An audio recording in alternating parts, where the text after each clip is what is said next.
Good morning, friends. It's good to be with you. Welcome to LegendHaven Day. If you could just hit a hello or type the number 1 in the chat to let me know you can hear me okay. We're just getting started, getting underway.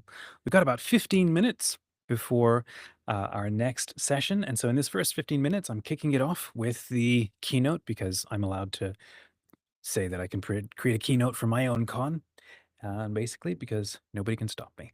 So we're going to do that for 15 minutes, and then Kris Ackoury is coming on. So if you can hear me, please go ahead and type the number 1 in the chat. And hey, let us know where you're typing in from, where you're watching from. Awesome. Thank you so much, Kris. Hi, KG. Good to see you. Welcome, Steve. Good morning, Vic. Looks like we've got the crew here. This is fantastic. Again, welcome to the LegendHaven Day, LegendHaven Day 1. This is part 1 of a 2-day weekend where we're all gathering together, readers and fans and storytellers, to have fun and talk about our favorite stories and to host these, if you're in the actual expo, the lives and the read-alouds and so on. Loads of fun there. Fantastic. Page-turning books. It's good to see you. Welcome. Okay, it's now 10:03. We're going to get right into first presentation. That's what you're here for. We are absolutely stacked all the way up through 12 p.m. with back-to-back conversations. Hopefully all goes well and people can jump right in and we can keep it all going. Hello, Althea. Welcome to the live stream.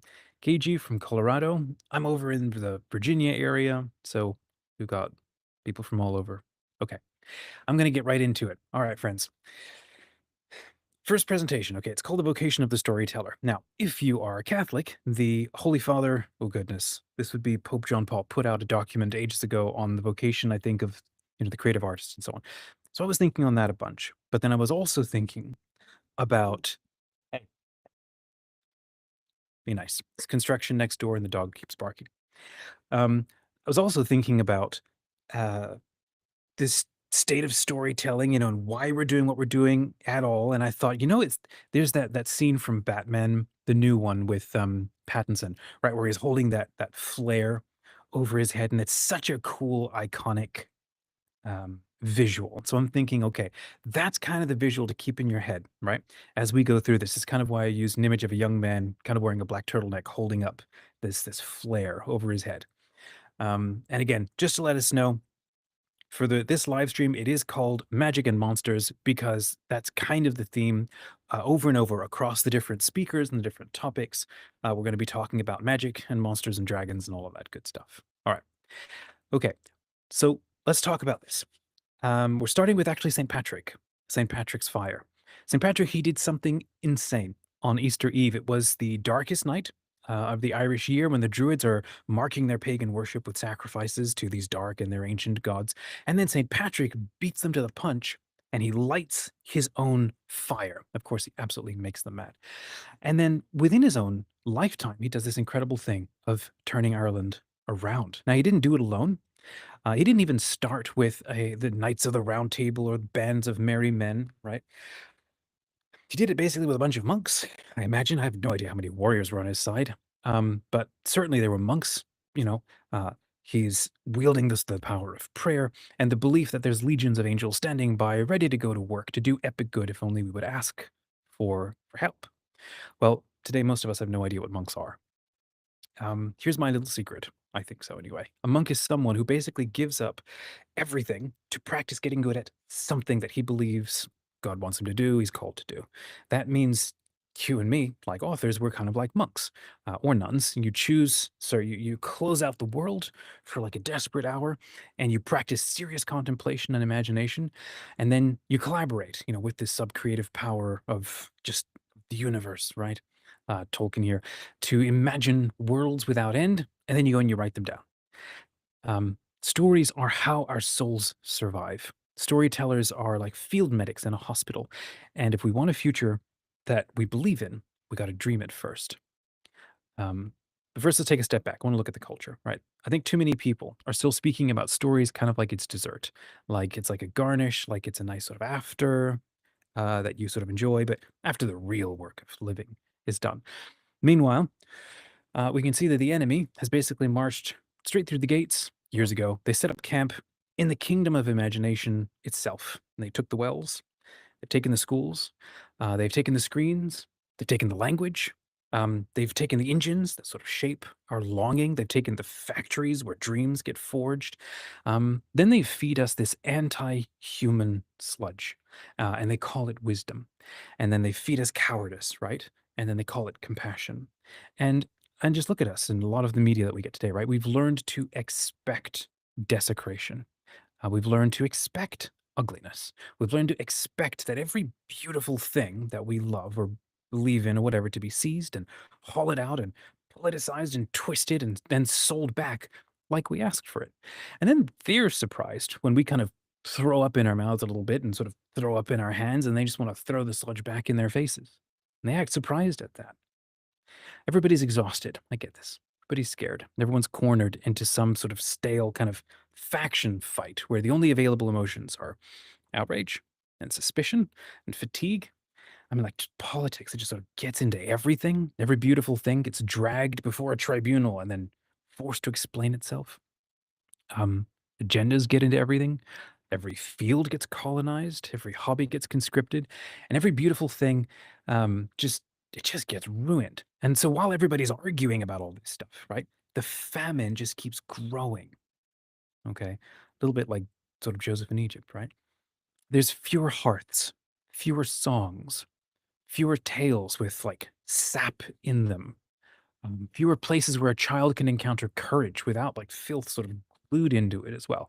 There's fewer stories that leave someone wanting to become appropriately dangerous in a good way, joyful in a strong way, good in a way that matters.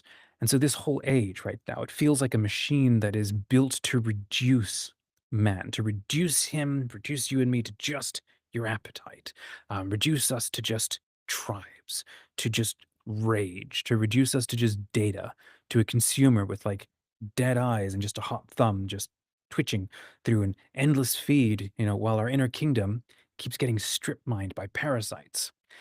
Um, and then somebody wonders why a person like that cannot have hope. Wonders why, why can't he build anything that matters? We wonder why he can't love anything for very long. We wonder why so many people feel like the future just already got canceled. I refuse that. I think there's something feral in me when I think about the children growing up inside this mess. I have a kid. I don't want her to grow up like that. These are children handed franchises full of ash. There's lots of good. I'm not saying it's all bad, but there's such a we're trying to look at the problem so we can do something good about it, right? We have teenagers who are marinating in this in irony and filth and nihilism and confusion, and it's like algorithmic psychic warfare. Is what it is. Boys are taught that strength is suspect unless it serves approved slogans, and then uh, some girls that are handed vanity and anxiety, and it's wrapped in glitter, and it's called empowerment. And everybody's pushed towards fragmentation. Everybody's pushed towards self surveillance, and everybody's pushed towards fear, right? And then the world asks, why did they hunger for magic? I think it's hilarious in this modern, hyper modern world that we're in. Hogwarts and Harry Potter is like mega trend. It's like everybody wonders why kids and why we hunger for magic, why we hunger for nobility, why we hunger for stories, right? Where courage still means something and laughter still sounds clean and sacrifice still gleams and evil actually exists and can be fought. And of course they hunger for that. It's because they're starving. Well, I want to talk about myth for a second, right? Because you can't get away from this stuff. You can't get away from these stories, right? Myth is a contact sport, okay? If you ever heard of Martin Shaw, love studying this guy. Martin Shaw talks about myth as a contact sport. Myth is sacred stories that come alive in you. It's a bit like wrestling. Wrestling, I don't know if you ever saw there's a conversation online, I think it was with Jordan Peterson and some guy who's trying to bring back a revival of like basically dads wrestling with their kids, right? Wrestling helps kids feel out the shape, right, and the strength of their bodies. Physical play and activity like this literally helps you map like your soul onto your bones and your skin and stops you from being clumsy, gives you a sense of healthy delight in how your body works and what you can do with it. Well, stories are the same. Stories, they give you the shape of your soul. Stories, they're kind of like dreams, and they put you back into myth. And that's why, myth is a massive word for us, a legend fiction, legend haven. Myths are timeless truths that keep redreaming themselves in us. They'll never go away because they're bigger than us. We might write them down wrong, we might share them wrong, but that doesn't make the original idea or the inspiration or vision untrue. I think a lot of us at different points in our lives are going to feel like we're going through an underworld. It's also true, as bright as our culture can be sometimes, we're in a kind of underworld again. It's a bit like, Joseph in Egypt, or Daniel in Babylon, or Jonah in Nineveh, or maybe Moses, or even Jesus in front of the high priests, right? All of these places, right? They're packed with wizards and astrologers and priests and gods and demons, and with stories, with empires, and an incredible amount of power. It is very, very real. And all of these people, they're dream interpreters, right? They're visioneers. That's kind of a central to a lot of these stories. They're people who are open to inspiration, who are being inspired to deep truth and to that deep magic from the dawn of time. And it's these people who have realized something incredibly difficult. These people like Daniel and Moses and Jonah, right? And this thing that's really difficult to understand is that God loves them as well. And that's why he sends Pharaoh dreams. That's why Nebuchadnezzar gets dreams. That's why the king of Nineveh gets dreams, to save them, to help them avoid disaster, and then to come to live life abundantly to the full. Those capital cities back then were seeking true myth, and they were seething with it the same way that we are today in the modern world. Myths haven't gone away. Seriously, they've just become an $11 billion industry that we now call Netflix and like local libraries. We are inside myths. It has us. It's not something that we just make up, right? There are little myths that we make up, but not the big ones. Not the ones that matter, not the ones that keep emerging like, dandelions through concrete. Every culture around the world that never had a chance to swap notes over campfires, right? They're telling the same stories over and over. It's because these are sacred. Some of them are small, but some of them have very great meaning. So, dreams, myths, and stories, they live in the same part of us where we're not quite human. They live in our soul. It's kind of a wild place. I think that our souls live in, I don't know, our bodies live in these highways with taxes and jobs and routines, right? Um, But that's not just where our souls live. They also live in the wilderness of God, the wilderness of the kingdom of God. And it's these dreams and stories that we feed on that give shape to our souls. And that's why today we need a million more. So when I look at everyone else, as I start to wrap up here, it's not enough. It's not enough for the voracious hunger that we all have to just turn to the good books and the great books and the classic books, even fun books. On the one side, we have authors who are obsessed to write for people who already agree with them. And on the other, we have authors who want to shove their ideas down someone else's craw and tell you to like it. No, no thanks. I think we all have a lot of options now. We don't have to take any of this anymore. Um, like if you're online, right, we can close your video, we can close your sales page, and we can just stop reading your preview of your book, or we can just put the book down, right? We have so many more options now. We want stories. And again, if you're here watching this, you probably agree with me. We want stories that build a future we believe in. And so we need to find these authors. We do need bookstores full of stories that people can hand their children, their sons and daughters, without flinching. We need libraries stocked with books that do awaken valor and tenderness, and sacrifice, and clarity, loyalty, festivals, peril, wonder, all this good stuff. We need 1,000 better tales. And then we need 10,000, and then we need more. And so that's what I want Legend Haven to become. It's this well, twice a year, not just an annual rally point, twice a year now. It's then start like that, then maybe do it in person and then host many gatherings. And it's something like a wildfire that spreads by contact, a bonfire passed from hand to hand. It's a place where we can train authors and we can help them get towards publication, a place where readers can discover voices worth following for years. I'd love to have young writers realizing that this is their regiment, it's their place, right? They can realize, I want readers to realize that their money and their attention, their enthusiasm, their reviews and their word of mouth and their loyalty, all of that stuff, it's like ammunition. It's like things can help build a good thing, bricks in building the kind of future, again, that we want to believe in. Um, I want artists who've been starving in corners to suddenly realize there's a banner, there's a feast, there's a people, there's a front. Um, the future has plenty of villains already. What we need is a company of people willing to make the world more habitable through courage and feast and laughter, craft and holy imagination. Legend fiction and LegendHaven, like in my bones, because I'm building it because I'm convicted of this. It feels like that company. We're gathering together under torchlight, and maybe there's a little blood in the mouth, and there's this fire in the chest, and there's a grin anyway. I think LegendHaven, it kind of feels like a field hospital, a feast hall, a war council, maybe a monastery or a tavern before battle, and signal fire on a hill like St. Patrick, like all at once. There's merriment, wonder, feasting, and friendship. I think that the age ahead will be shaped by whoever can tell stories that make people want to live, to build families, to protect beauty, to laugh loudly, defy despair, and pick up real duties in the real world. We all know the enemy thrives on division and exhaustion and suspicion and sterile misery.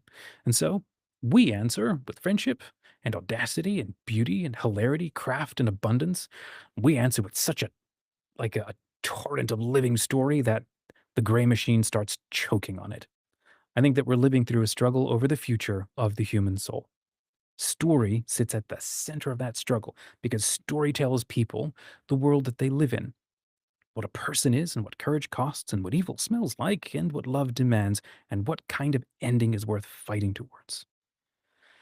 That, I think, is the vocation of the storyteller. I want a bonfire visible from orbit about what we're trying to do. And that's where this last phrase has become a love line. I love this line. It's from Galadriel. And instead, that's my challenge for this con. It's my challenge for me. I will be a light in the dark places when all other lights go out. And I think that's the vocation of the storyteller. All right, we're moving on to our next conversation. Welcome, Kris. Thanks for jumping on. Good to have you with us. Oh, You are hey, good. Dominic. Hey there. Hey there. So I just jumped Yeah, straight into the conversation with you. Good to have you on. How are you? I'm doing really well. You were lagging. I was watching on the YouTube live stream and you were lagging. So Oh, no I'm worries. doing really well, man. Weather's beautiful down here. And I'm just happy to be here at LegendHaven today. And I appreciate all that you do. I know this is a lot of work. Hey, no, we do it. It's awesome and it's hard, but it's fun. So um I went over a little bit. I apologize. So let's talk about you have some exciting news for all of us. You've been working on this novel, Fear of the Hmm. Sky, and you have um, a cover reveal we're going to get to in a second. But first, before we hit that cover reveal, tell us a little bit about the novel. Yeah, Fear the Sky. I mean, at its heart, it's a story about a father who's he's a little bit in a difficult place. Dragons have destroyed the world. There's not a lot of people left alive, and basically the only person he has that he really loves is his 6-year-old daughter. And she gets kidnapped. She gets dragged across the post-apocalyptic unknown to be sacrificed to a dragon. So he has to venture out of his safe space and try to save her. And that's, I mean, that's the gist of it. Man. Okay. So what inspired it? That's such a very okay, it sounds like a very personal story, right? But it's couched Yeah. inside this super dramatic, like this god Yeah. hunting you situation. What inspired this story? A lot of things inspired this story. I mean, that heart where Aiko is the protagonist's name goes after Cass. Well, I'm a father of five, so my own experience as a father and thoughts about what I would do for my kids certainly inspired it. Hmm. But then you marry that with my kind of childish, still amusement with things like Lord of the Rings and Star Wars, and I played way too much Halo when I was a kid, so that's a little bit of an influence. The Jurassic Park books. Oh, I love So those. you blend it with those, and Hmm. then really the very first major driver was actually reading, and I know I've talked to you about this before, but it was reading The Power of Silence by African Cardinal Robert Serra, Hmm. and that became this idea of kind of holy silence versus the world's noise and the parasitic nature of it, and the way that it can be used to kind of manipulate souls into falling. That became this kind of, that tension is part of the bigger world in this story. So you have this very personal story, this father who's trying to save his young daughter, and then kind of in the background in a couple of the other stories or characters in the story interact more directly with these gods who serve as my kind of allegory to that holy silence versus the world's noise, which today the world's so noisy. It meant a lot to me to write something that tried to speak a little bit to that. Amazing. I got to ask, I just suddenly realized you work, I think, at a power station. Isn't that right? Is there any connection between serving great and impossible gods and also working at a power station and trying not to get blown up? Okay, so close. I worked at a chemical plant that had a giant power station, and things do blow up on occasion at the plant I once worked at. I just started a new job at a new chemical plant. I'm really hoping nothing blows up there. You said you actually had something blow up not too far away from you, right? Like, yeah, I had a 1 million gallon tank that was filled with a flammable gas that blew up a couple hundred yards from me. I will never forget it. Every time I hear a plane fly overhead close enough, it kind of starts to sound like that. I get a little bit of PTSD. So, so as of to the course question, you write about dragons. yeah, as to the question, the world's noise takes on many forms. The biggest one is certainly the internet and the way that we talk to each other and consume information. Now, I feel like it gets our head spinning, and it really dulls our ability to discern right from wrong. It can bring you to a very dark place to get caught up in that noise. That is the thing that first inspired it. I started writing that book right around 2020. So just think about the world's noise, political noise, COVID, people fighting about everything COVID, and just being on the internet. And then that's when I was reading that book by Cardinal Sarah. So that was kind of the world's noise that made its ways into the depth of this story. But as I wrote, things like, there's certain aspects of that in many aspects of life, including a professional environment sometimes where the noise takes on a different form. Careerism maybe is elevated to the level of a god. There's gossip in the workplace, things like that. So there is some of that in there. The chemical plant and the kind of dead, chemical plants are not very pretty. There's no beauty in them. But people can still elevate them to be their gods, or the careerism aspect of it. So Nice. in a roundabout way, the answer to your question is yes. Okay. Well, we've got a little trailer that you've made, and we'll hit that in a second. Yeah. You have been working on publishing this for what, the last year and a half now? It's been a little longer. There was quite a journey. Okay. I finished it, and I got signed to Anjanette, who's around on LegendHaven a lot.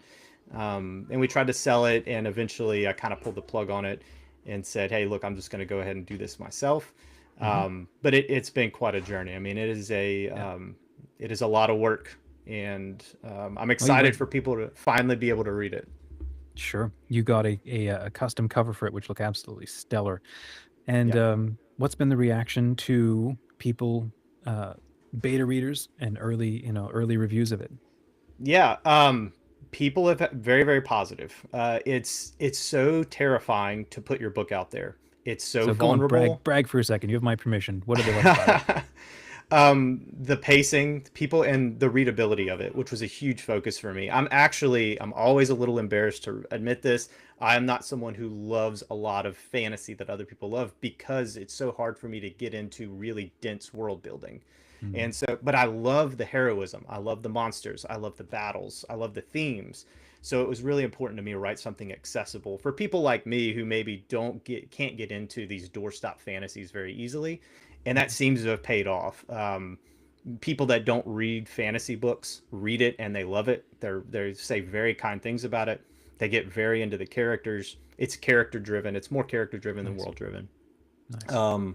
So they have very positive things to say about it. And then on the flip side, people that read fantasy like it too. So I haven't really had, since an early version, a couple of early versions. I have not had a whole lot of negative feedback, even though I ask people, please tell me what you hate about it. Yeah, So that's good. nice. Well, look, let's hit it. Let's hit that trailer. Yes, I am using the last final ultimate version that you sent me, so Okay, you should be good. good.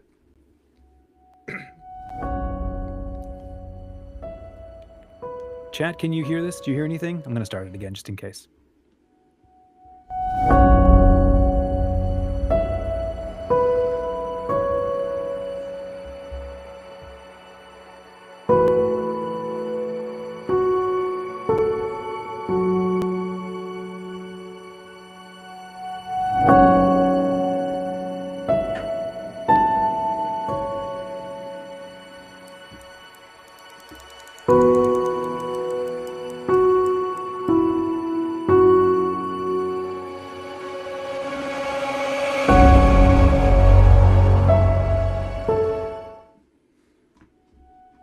Yep. Going again, huh? I've got the loop on. All right, let me turn this thing Yeah, off. How do I that's turn good. this off? There we go. Ah, That is awesome. I love how the ominousness of the I mean the dragon, just the art is just so stellar. But then the way yeah. you've paired it with that music, it's understated. Why did you pick that piece of music as opposed to something that Um, feels big and, massive? I can't say this enough. I love the big and massive battles and epicness in the background. This is focused on people. It's focused on, in some ways, it's action packed. It's incredible. It's exciting. I wanted to write something beautiful. I want the Mm, feel of it to be beautiful. I wanted my world to be beautiful. And I like the understated, beautiful music that's a little, it's ominous, it's suggestive. I'm not trying to hit you over the head with action and world building and all that stuff first. So I, that's basically it. Yeah. that's awesome. I won't lie. I want that as a poster on my wall. Just like that feels like the perfect metaphor for everything I was saying in my presentation about this feeling of Mm, like being under attack. And there's a third person, it would seem, in this scene, right? And it's the viewer. Who are you mhm. going to be when the dragon's coming for your kid? And I guess that's the whole point of the dad in the story, right? Yeah, that the point of the cover is I didn't want to do something that was too generic, and it was a risk. It's a risk, like contracting an artist and paying them all this money and saying, this is the vibe I'm going for, please create this. Hmm. Um, but I wanted the viewer to feel the sympathy for the girl, and the dragons certainly represent things in my book. They're not just dragons being cool. Um, like 100%. I want the viewer to look at that little girl and say, I want to save her, Hmm. because that drives the story. That's fantastic. Well, look, Yeah, we got a wrap, Kris. You're hosting an AMA, I think, in the expo, right? yeah. That I was actually gonna do my cover reveal then, so I'm gonna go retitle my event real quick. I'm gonna read a chapter. If you want to come see what my book's about, I'm gonna read the chapter where Cassiana, who's actually named for Catherine of Siena. Cass is a little girl. I'm gonna read a chapter where you meet her, and then I'll do a little bit of an AMA. So at Fantastic. 2 o'clock Alrighty. Central. Yep. Thanks, Alrighty. Dominic. Cheers, Kris. Thanks for jumping on. It was good to see you. Thanks for having me. Bye.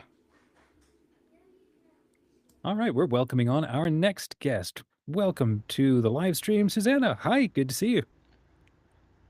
Hi, how are you? I'm doing good. I can hear you. Chat, like, give us a thumbs up. Type the number 1 if you can hear everything okay. I think I hear it all fine on my end. Good to see you. How's the weather holding up? It's great. It's beautiful. It's gray and rainy. Nice. That's awesome. Okay, so let's get right into it because I was a little bit delayed with Kris's and I don't want to miss an instant of everybody else and so on. So let's talk. We're talking about, well, cryptids and what's going on. Why are we talking about cryptids? Because I have a short story that's in an anthology called Chaos Theory Cryptid Chronicles. Ooh. And so it's various cryptids throughout the US that Hmm. are stories written about them. It's put out by Bayonet Books. Um, the editor's name is Jesse James Fain is the editor Okay. of this book. And my story takes place in my Baxton County world. So I have built this little wacky low country world of various oddities and spookiness. And it's Baxton County is based off of Orangeburg County, where I grew up.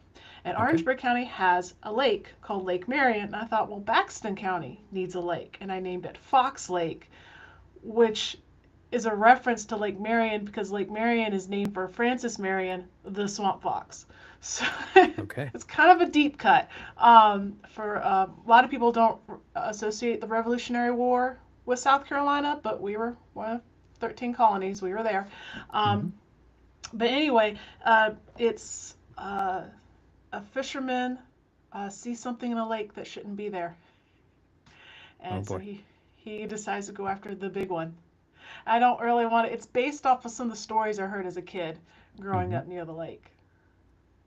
This is funny because just literally over the weekend, whoops, I was watching about Loch Ness and how they've started collating all of the research together, and they're finding out like, yep, there's definitely a there, but obviously what it is we can't say. Um, Yeah. that's fun. Okay, you're fascinated with cryptids, but also serializing fiction. That's kind of a big deal for you as well. So let's talk about well, why? By the way, you said you're in South Carolina, right? Yes.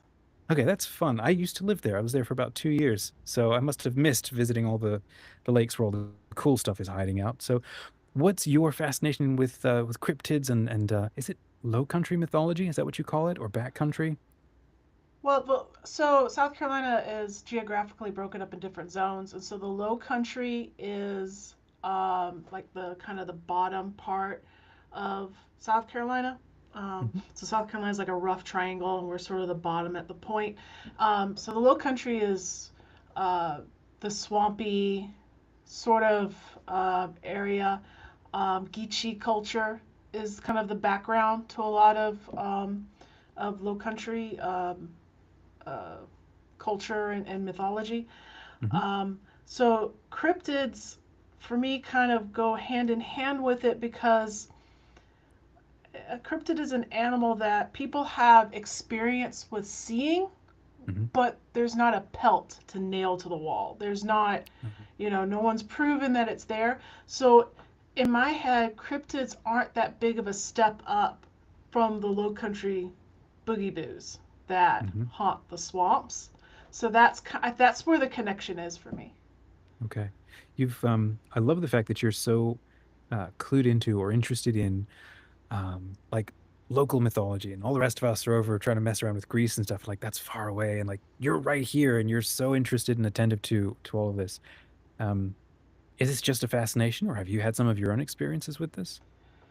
I've grown up with stories. One of the stories I grew up with was the boo hag, or just the hag.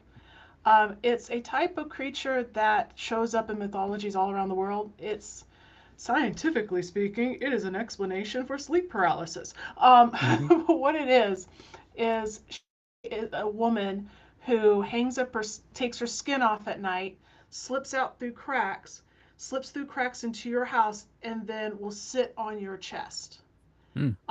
Other stories say that she'll ride a person through the night. And what Hmm. she's doing is she's sucking the energy out of them. So you know you've been hit by the boo hag if you wake up the next morning feeling just worn out, you didn't rest well, but you know you slept, but you didn't rest well, and you get progressively worse through the days. Stories I've heard of people actually being paralyzed and they see this nasty skinless woman like on her chest. My uncle told me a story about a boo hag that tormented him one night. And apparently it happened in the room that I was sleeping in at my grandmother's house. I'm like, thanks, Uncle Randy. Appreciate that. Yeah. Um, yeah, so that's one such creature. I've never personally experienced, like, I've had like the classic, I know this is sleep paralysis kind of thing, but I've never had the there's a woman on my chest Mm. experience. Hmm. Wow. Um, what do most people do? Like down there versus, let's say Christians or Catholics might bring some other weapons into this conversation or whatever.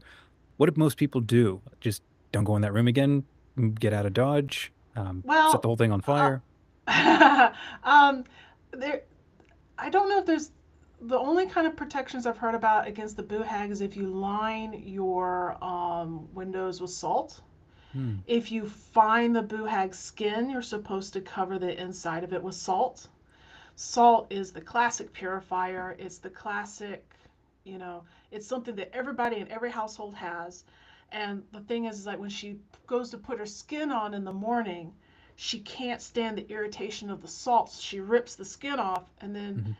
if you've done it right, she can't leave the house except through the one window that you've maybe left unsalted, and she goes out, and then the sunlight kills her because Wow. she went out What's your read? Yeah, skinless in the sun. that's so interesting about salt. What's your read on why that's routinely a thing?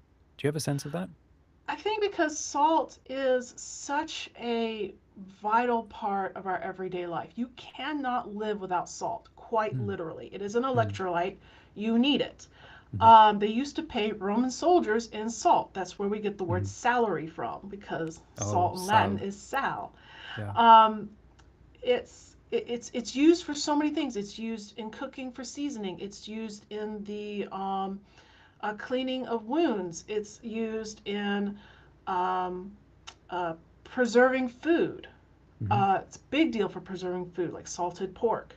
Hmm. Um, it has almost like magical qualities to it. It's the same thing with silver. We know that silver is antimicrobial, and that's why it was good to use in certain instances. But back in the day, when germ theory was not even a word on the wind, all Right, you right. know is this specific mineral can do magical things, Hmm. and therefore, if it's good for keeping rot off of this side of pork, then it's good to keep the rotted undead I or like whatever from that. invading your Mm, home. So that that's the makes connection. that makes sense to me. I've got as you're talking, like one thought jumps to my mind. I'm reading a book right now called dang it, I don't remember what it's called. I was reading it last night. It's by Timothy Alberino. Anyhow, he's part of the Disclosure. He's a Christian archaeologist guy. Anyhow, he makes a point about Earth, planet Earth, was created for humans, for us, and Right. it's our home. Like I love that song. I want to write a whole novel about this at some point. But that song where it's like the devil came down to Georgia, but he couldn't stick around because this is God's country. Something. I love that sense of like this is our home. It's ours to fight for. And so when you mention salt, I'm like, oh well, Christ says you're the salt of the earth. What good are you if salt loses its flavor? What else you got to use to salt stuff? And I'm just thinking it would make kind of an interesting sense, like um, not a sort of an extension of that metaphor that this is our home. I'm going to use something God very well said I should be. And there's some kind of holy application that's allowed for us to safeguard our home from stuff that's not supposed to be here. Um, that's interesting. If anybody knows in the chat, maybe you can uh, Google it, research. I should probably just pull up like an AI and say, hey, why? Anyhow, maybe somebody can find out and drop it in the chat and come back and tell us. I'd be interested to know. So tell us what you're working on recently and uh, you're somebody who does serializing. Maybe I'll catch you later. We'll talk about serializing fiction and do a little more of a deep dive. I'd love to know your thoughts on that. But Yeah, what do you like about serializing and why is it cool? I like serializing because it's kind of a dip back into oldie times.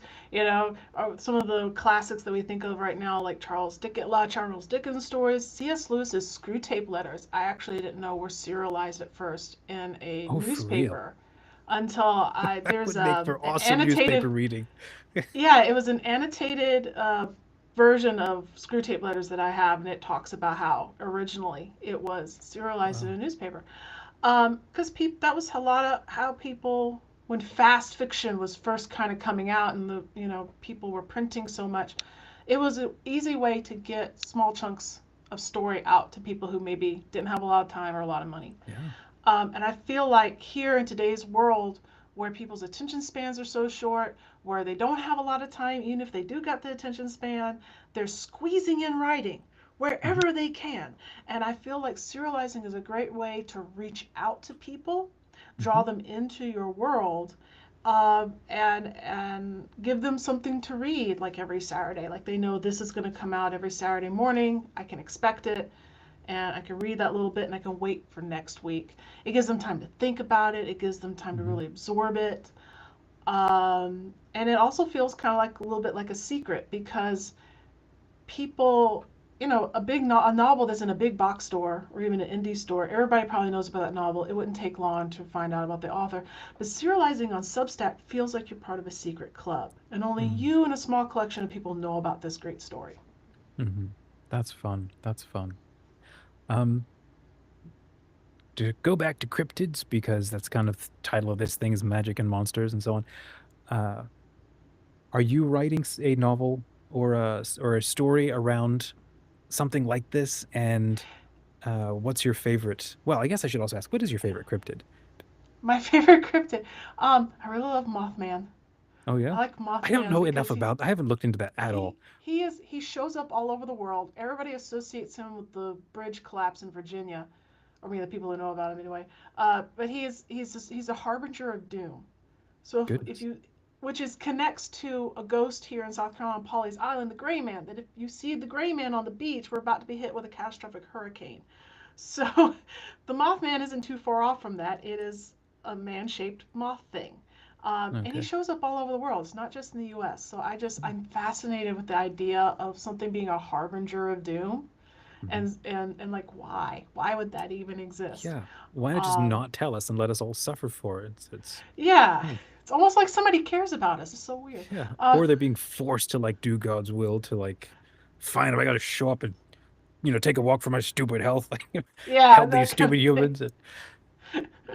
Yeah, and it kind of connects to what I'm working on right now. I'm working on the rewrite of a novel, and I'm really digging in with the idea of something rustling in the dark, this dark and twisted world of fairy-like creatures, but they're called the Otheries, and then Mhm. ghosts that have twisted into these demon-like creatures called the Twisted Ones. But then set in the middle of all of this, you have a woman who can see the future.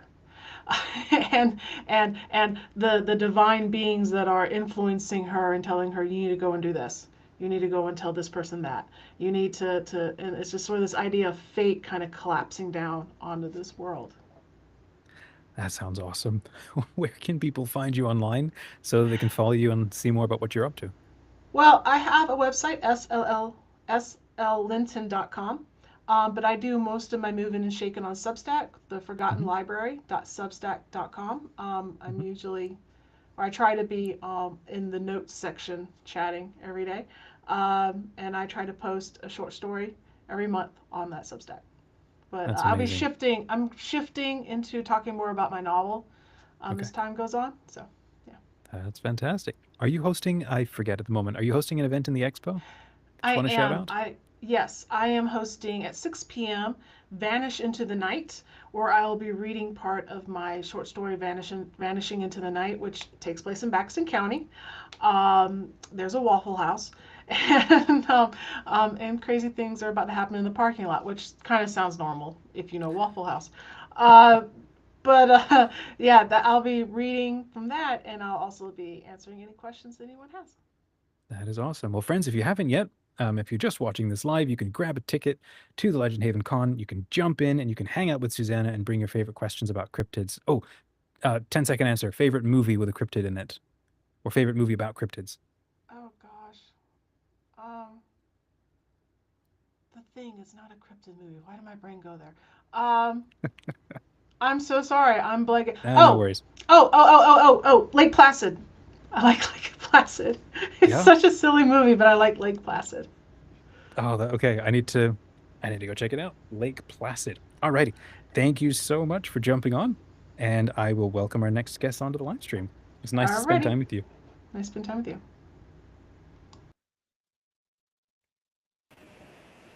Good morning, Mary, and welcome. Testing, testing, Mary. I don't know if you can hear us. Looks like we might have a connection. Hi, Yes, good Mary. morning, Dominic. I don't Hi. see myself on here. Am I appearing? It's okay. I don't yet hear you. Try a refresh. You were sitting in the lobby for a minute, so it might have just done something funny. If you hit a refresh, come right back in. Anybody in the chat watched Lake Placid? I have never heard of that one. Any connection to like Creature of the Black Lagoon, which I have not seen either, but I know is a cult classic. Oh, Althea's been to Lake Okay. Placid. Hi, Mary. Welcome back on. Hello. Hi. Can you see me now? Is it working? I do see you. I can hear you okay as well, so we're good. I think I just saw you got a haircut and it looks very, very cool. Congratulations. Oh, thank you. Thank you. Yeah. Yeah. I wanted to do something that kind of captures the spirit of the stuff I've been writing and, Hmm. to get into the Legend Haven mood. So, It's awesome. I like the is that a purple tone or dark scarlet or something? oh, The here. just asking about the color. Can you hear me okay? Sound I'm coming sorry, I'm through? getting kind of an echo with this. Sorry, I know we're on the live stream. No worries. So testing, testing. Can you hear me okay? I, I can hear you, but I hear like what we just said, like about a minute behind us. Oh, Oh, you know maybe what? I You need may to. have the live Okay, stream open in another tab, like the YouTube live stream. perfect. Okay, I think I got it now. Sweet. Alrighty. Welcome to the Legend Haven live stream, Mary. It's good to see you with us. So we wanted to take a couple of minutes and talk about um, writing a novel or how to write an incredible book, which you have twice, while your life's a hot mess. And that's your title. So let's talk about that. How did you do that, and how are you holding it up? Yes. So I picked this topic because I'm the expert at this, I guess, since that's usually my life has been I lately love the has bold been a bit of a humility of dumpster that. fire. So I know how to do it. Dominic, I think you can relate too, because I know you were going through some personal struggles this week that got resolved. So congratulations on that. I wanted to pick this topic because I think we all need encouragement as writers, especially since it's kind of got the odds set against us, stacked against us, like as you were saying in the opening part of the live stream. It's we're not really going with the flow of the culture, and we don't necessarily always have support even from the people who maybe have the same beliefs as us. They don't maybe see the value of storytelling as much. Um, but I believe that we do have someone really important on our side, and that's God. I Hmm. think that with God has called you to be a writer and a storyteller, your crazy life is not going to stop him. He is going to work through those troubles that we have, the hot mess, the personal limitations, weaknesses, the difficulties, and he's going to use those things to make a better story and more importantly, to transform us and to make us into people that he wants us to be. Hmm. Um, so that's the message I wanted to have. But I had a story that I just thought of this week, and I think that this will be a good one to share with this audience because there's certain people who might be connected to the things. I wanted to tell about how I became involved with legend fiction 3 years ago, how Okay. that happened. uh, yeah, I saw that comment there. Okay. So this morning, the story begins in February 2023. I was pregnant with our third child, and I was attending the online Catholic Writers Guild conference, um, which I'm pretty sure some other people were on there. I didn't know them yet though. Um, but I was attending to learn more about publishing my memoir about the time I spent in the convent, as well as to gather ideas for publishing my first book, Avalon Lost, my fantasy novel.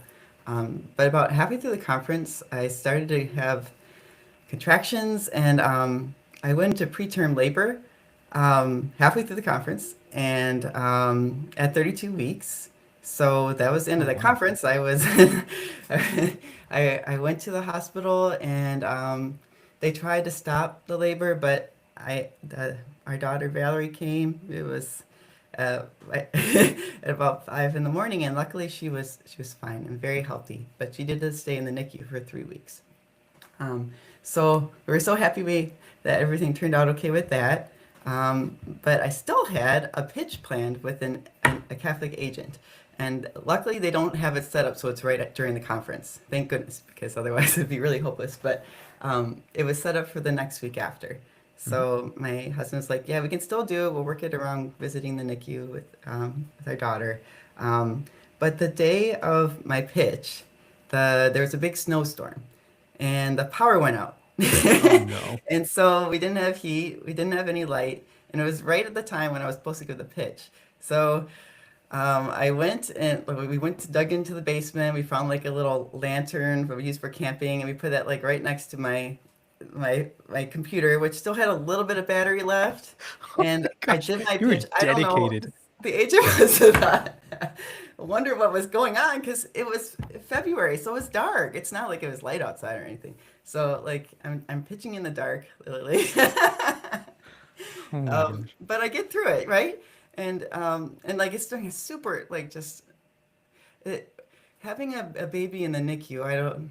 Hopefully, none of the other women have experienced that, but it's just it's very unnatural. Like you just wanna, when you have a newborn, you want to be with them all the time, and I couldn't because I had two older children. So like, I would drive there twice a day. Luckily, it was only like about 20-minute drive, but I couldn't that night because of the snowstorm. I couldn't get to the hospital, so I was so sad about that. But all this is going on. Um, from the fruit of that pitch is that the agent responded back to me a little bit later, a few months later, and she asked me a really important question that's really changed how I thought about my writing career.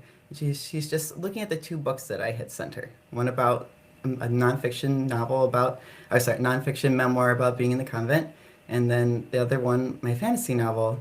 And she just said, like, if you're going to go forward with your career, you need to choose which direction you want to go in. And do you want to build a platform for nonfiction or for your fiction book? And so I really took that question to heart, and I thought about it really deeply to think like, what is it that I was really trying to do? What is it that my heart really wanted to write? Um, it was easy in one sense to write about my experiences in the convent because it's intuitively interesting. You know, everyone wants to know about what it's like to be in a convent. Why would you choose to go in there? Uh, the Catholic crowd is like, oh, this is so cool. It's like, you know, pro being a sister and everything, which, you know, and so that's good, but that's not the kind of writing that God designed me to write. Like ever since I was a kid, I was like writing fantasy stories and and you know, stories about going to magical worlds and going through portals and all those things, and it didn't ever seem like it had any use to it. It wasn't practical. It wasn't really realistic to try to be a novelist, but that's what God made me to be. I Hmm. can't deny it. So that's what I told the agent. And after I told her that, I went, I started to like just to be a little bit more open to like thinking about what am I gonna do with my fantasy novel. And then you were having the Wheel of I think it was like Wheel of Legends contests going on Oh, Legend that's Fiction. right. Yeah. And I saw that and I was like, that sounds By the like way, fun. chat, type a one in the chat if anything that Mary is saying makes sense to you. If that's you too, that kind of love of portal fantasy and adventure and all of this, like that's the normal place for us to be, being creative. And anyhow, let us know in the chat. Type a one. And if you have questions, drop that too. Sorry. So you were saying the Wheel of Legends contest. That's right. That was a fun contest we tried one year.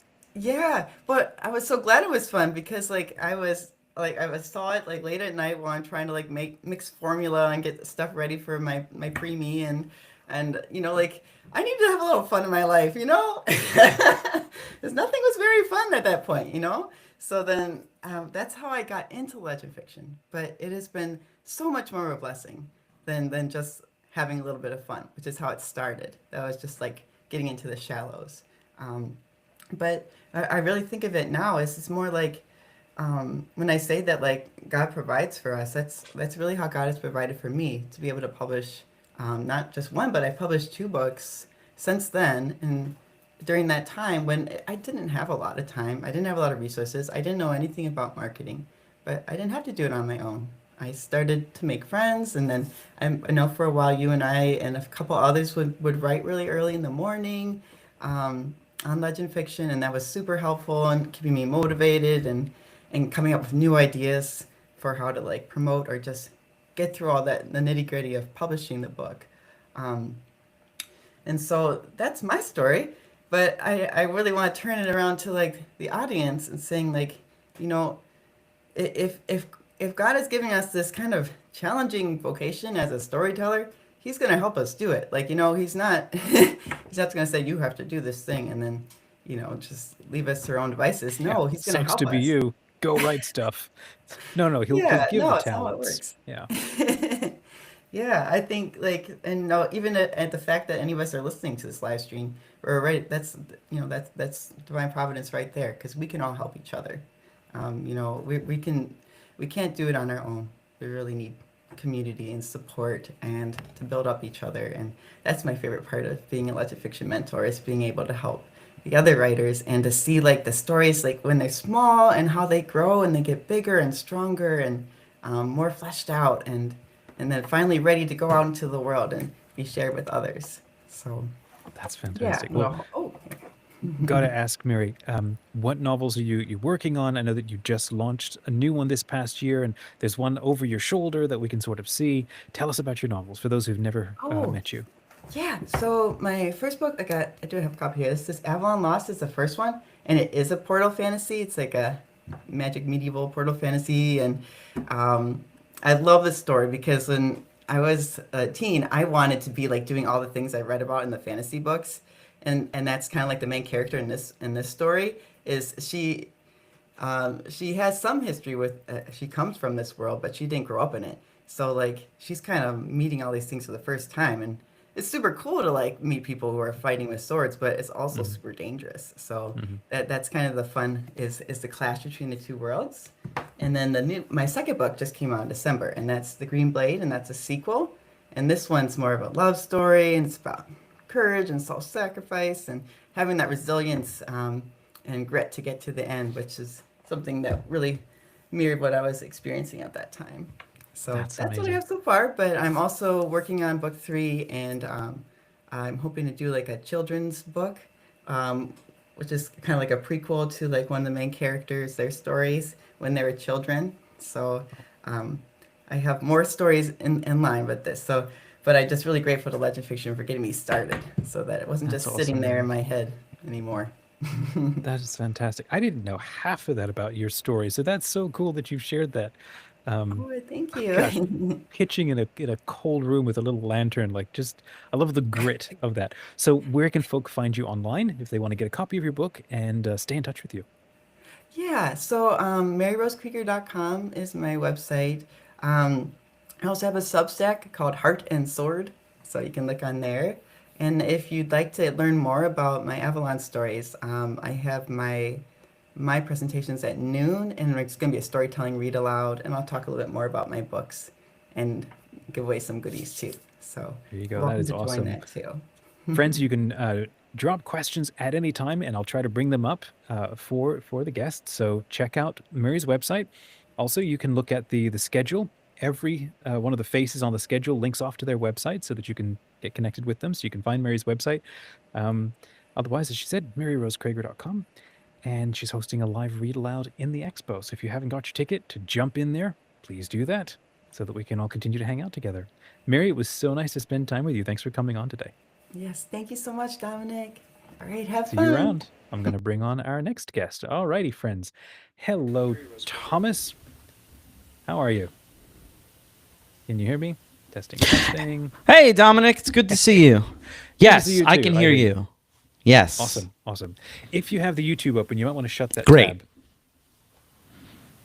Testing. Can you hear me? I just did. Sweet. That might be Yes, causing I can an hear audio you. delay. Sweet. Good deal. Are we delayed? 5. Sounds like there might be a bit of a delay. Maybe a slight delay. I can hear you. I can hear you fine. Okay. Can I ask you to do a little favor and just hit the refresh and come right back in? By the way, your shirt is awesome, according to chat.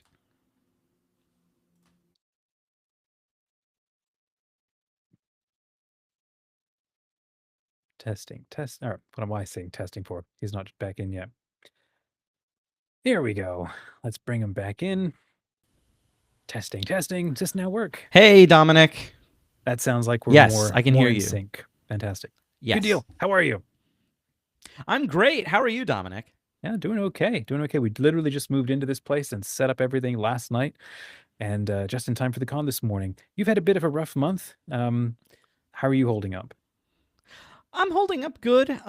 The family health emergency that I've been dealing with since the beginning of the year has kind of settled down, and I'm glad to hear. everyone is happier and healthier, hopefully. Yeah, but I always love joining you at LegendHaven. I've been doing this. I think the first one was in 22, right? I think that's and right. I Yeah. think I was Uh-huh. and I started attending way back then. So That's yeah, no, awesome. I always love to be You here. are one of the OGs. For sure. Just got a little comment. Hello to, I don't know how to pronounce your handle, friend, XR3B3LX781X. Anyhow, just joined from the Obsidian video. Nice to meet you. Is Obsidian a better than Notion for holding your whole world building IP? What an awesome question. I have no idea, friend. I think Notion or Obsidian are both massive, absolutely epic tools that can do anything you want as long as you know how to use them. Obsidian's probably better for mind mapping. So test them both out. Okay. Thomas, so we want to chat a little bit about, you've got this book, The Riddle of the Tunstones. And so the topic for today is, there you go, wave that thing around. It's a beautiful book. Forgotten Saints Yeah. and Hidden History. This is why you're writing narrative nonfiction for kids and teens. What is it about Forgotten Saints and Hidden History that so interests you? Besides just obviously, but what's your answer to that? Well, I've always been a storyteller since I was a little kid. I was always making up stories, but I was also really, really interested in history because, history, it's a story, and history is full of amazing lives, and everyone's life kind of has a story, kind of has a narrative arc to it in a way. And there's so many people who have had these amazing lives that are sometimes stranger than fiction, that I really feel the need to bring to people's attention, especially historical figures who have impacted my own growth as a person and my own life. The Riddle of the Tunstones, my debut book, which is nonfiction for middle grade readers, so between 8 and 14, that sort of range. Is about a hero of mine, Nicholas Steno, who is a blessed in the Catholic Church. So he's just one confirmed miracle away from becoming a canonized saint of the Catholic Church. He was a convert to Catholicism and also a priest and a scientist. He started out as an anatomist, made some very influential discoveries in that field, and then switched his research angle entirely to the very new field of geology. Geology didn't even have that name yet. It wasn't even an established science.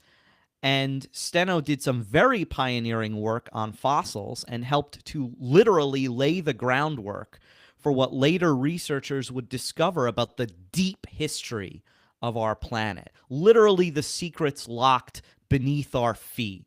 And awesome. He's because of his profound faith and also his interest in science, which is fossils and dinosaurs and natural history museums have always been a part of my life since I was very little.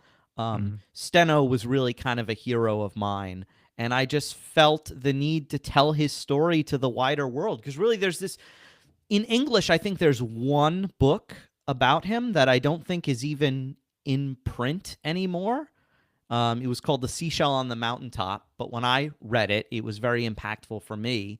And there were no children's books about this guy's amazing life. And I just felt that his story could really inspire the next generation of young scientists, to realize that these worlds of faith and science don't need to be at odds or opposed or anything like that. And so I've just been blessed that Word on Fire picked this book up for its votive imprint, its children's imprint. And actually yesterday, May 1st, was the 3rd anniversary of Word on Fire actually accepting the manuscript for publication. Oh, that's fantastic. Congratulations. So I'm very, very proud. Yep. Amazing. Okay, I got to ask, apart from Blessed Steno, what is another saint who is forgotten that maybe you have stumbled into or been researching that captures your imagination and nobody seems to know about and you wish they did? Yes. So he has no cause open for his canonization yet, but I have been researching the life of Abbé Henri Breuil, who was a French archaeologist, and that abbé in front of his name means that he was a Catholic priest. In the 20th century, he helped to uncover and document the famous painted caves in southern France. Oh, particularly, that's who he is. Okay. Yes, particularly Lascaux, the famous caves at Lascaux. And I'm not seeing a pattern here at all with stones and groundwork and stuff. Yes, yes. Yes, and my academic background is actually in anthropology, in paleoanthropology specifically. I didn't know So that. That's awesome. yeah, so and I've done some work in that area in museums in the past, and so I remember Bruil from like my intro to archaeology classes in college, and then I kind of rediscovered him through a very wonderful book, children's book put out by Pauline called Brilliant, I believe it is, and it's about the lives of like short profiles of the lives of Catholic scientists, and Bruil was in there, and I was like, oh yeah, that guy. And so like, and since he was connected to my academic background to anthropology, I've over the last year or so I've been doing a deep dive into his life, and just his like amazing sort of serendipitous adventures. He went all over the world, to China and Africa, chasing down ancient art and really like trying to get across to people that like we are the art making animal. Ooh, interesting. Humankind's like, that's what makes us different from all of our relatives in the animal kingdom, is that we tell stories, we make art, we don't just observe the world around us and active instinctively, we talk back to it through art and through stories. And also what inspires me about Bruil is that, he was thinking to himself while he was in seminary, but he was still taking a lot of science classes. He's like, do I have to choose between being a priest and because I'm devoting my life to God and also pursuing archaeology? And he was able to find this one. He found his vocation within his vocation. He was able to apply for this abbé status in the French church. An abbé is a priest who's not tied to any particular parish. He's kind of a priest at large. And so that allowed Bruil the freedom to pursue his vocation within a vocation of archaeology and really witnessing to the Catholic faith in a field that was really dominated by, atheist or agnostic philosophies. So I hope to bring his story to young readers as well. Also because some of his assistants at Lascaux, and who actually discovered the cave, were a group of young people. A group of young people and their dog discovered Lascaux Cave and brought it to This the doesn't attention sound like a kid's of series Abbe Bruil. of time I traveling know, anything at all, right? does it? Yeah. Man, what do you bet he was in theology class and he saw the line, God is the ground of being. It's like, there we go. Yeah, I know. Yeah, so So great. what are you working on now apart from do you have a fiction novel or series or anything you're working on at the moment? Yeah, I'm currently world building for what I hope will be a fantasy novel. Nice. And I've been chasing story threads around for like the past few years. I'm almost Tolkienian in the sense that how like Tolkien like spent so much like exploring his world before he actually wrote anything. And that's kind of me. I've had to come to peace with the fact that I'm also like that, because like when I was a kid, what really fascinated me, and I think this scratches the research itch in my head, is that I was always into diving into the world building of any world I love. I have all those old Essential Guide to the Star Wars Universe books where they go into the nitty-gritty of how the technology works, Like and it's stuff all like that. the exploded diagrams and everything's neatly labeled. Yes, yeah, and all of the essential locations, all of the maps, the Atlas of Middle Earth was something I loved as a kid, and so I'm kind of filling in the background for a world, because for a long time I've had this ambition to write a fantasy book, and I'm kind of filling in this world that is inspired largely by Celtic, Welsh, and a little bit of Norse mythology, that I hope will be the setting for some pretty cool stories. Yeah, it's been a lot of fun, but I've had to make peace with the fact that I am not naturally a fast writer. I kind of take my time, and so like even if this ends up being something that is kind of like for me and a few people around me, like I'll be okay with that.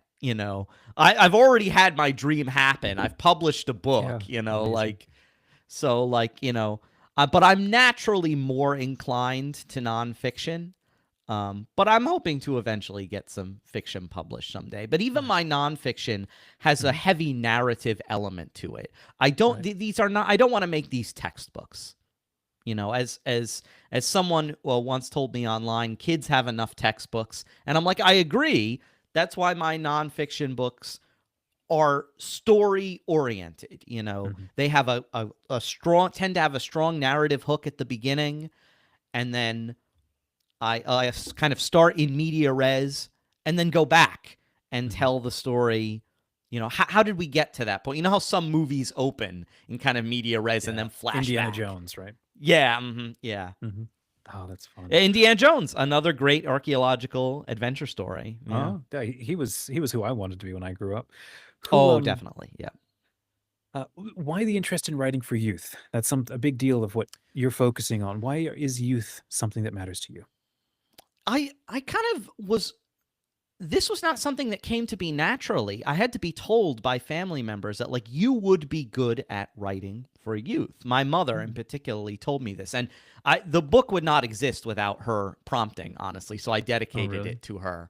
But I kind of discovered, through writing Riddle of the Tungstones, that this is something I've been gifted with. Even though I have no children of my own. But I've always loved, even when I was in school, my teachers would often invite me back when I was in high school to talk to, like, their younger grade, like, classes about dinosaurs and stuff.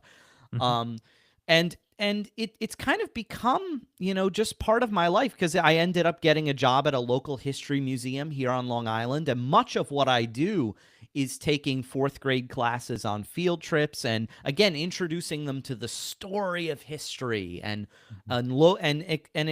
showing to them, lots of local history that took place in our area that they would otherwise not know about. So I've kind of come to discover that this is part of my vocation and a way that I can serve the next generation of young people, even without being a parent myself.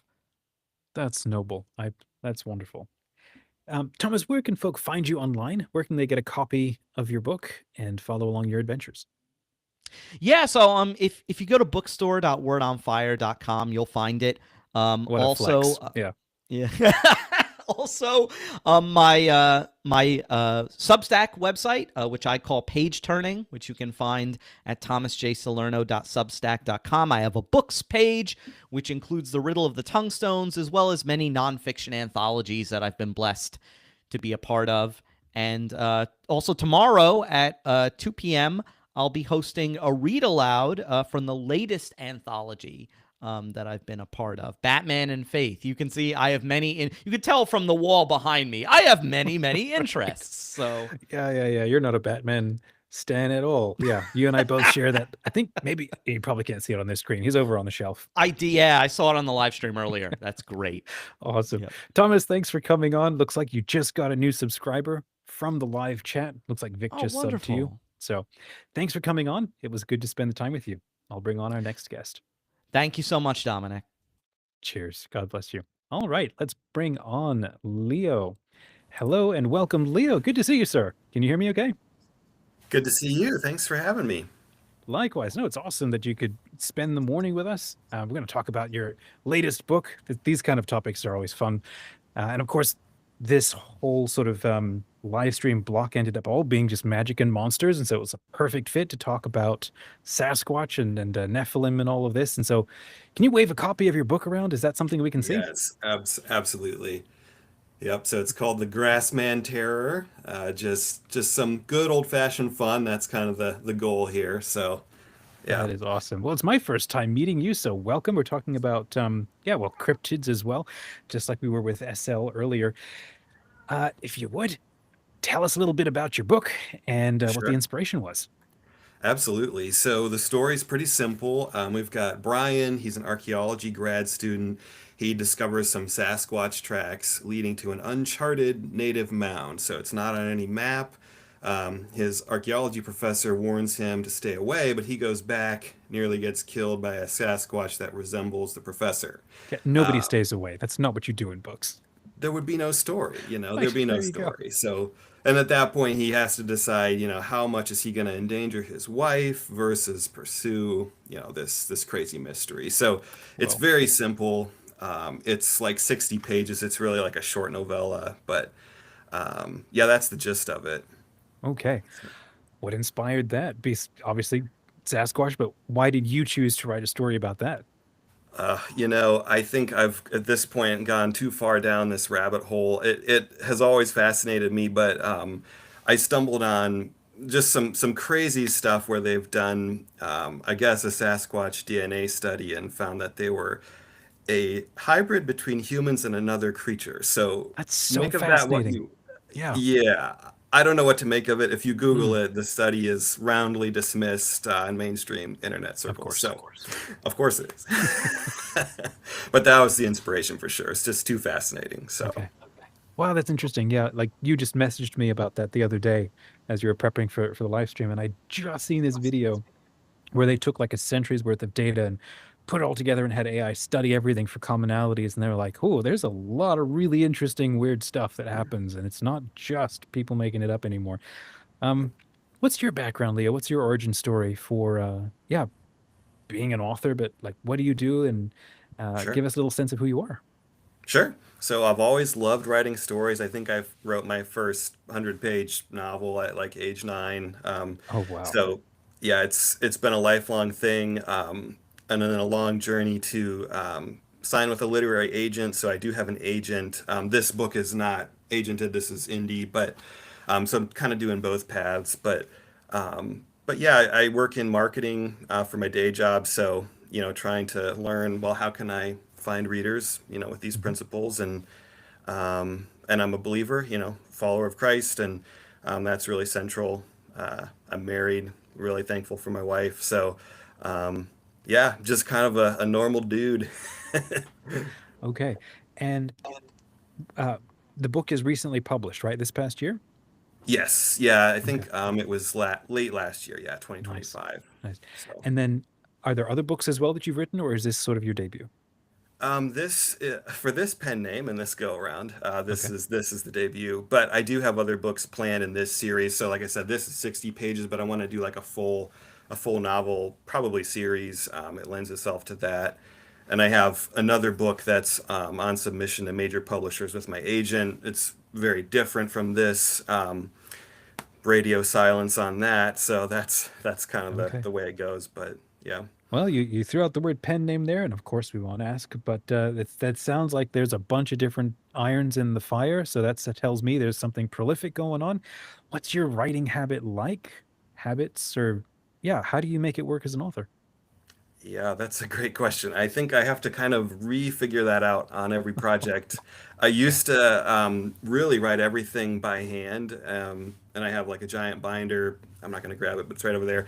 But like, I don't know, I used to do everything by hand and then type stuff up. And now, as I'm looking at doing this indie series alongside, hopefully, a traditional book, I'm like, well, I want to move faster. You're supposed to publish more often, and so now I'm trying typing for drafting, and it's been interesting. But yeah, just really try to do some kind of minimal prep work, figure out where a story is going, but I don't want to like take away all the surprises for myself. So try to keep some things mysterious and discover things as I go.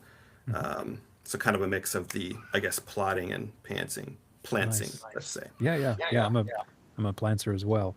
Um, so how do you? Yeah, is it like a daily sort of writing session, or it's just like whenever you can fit it in? How does that work?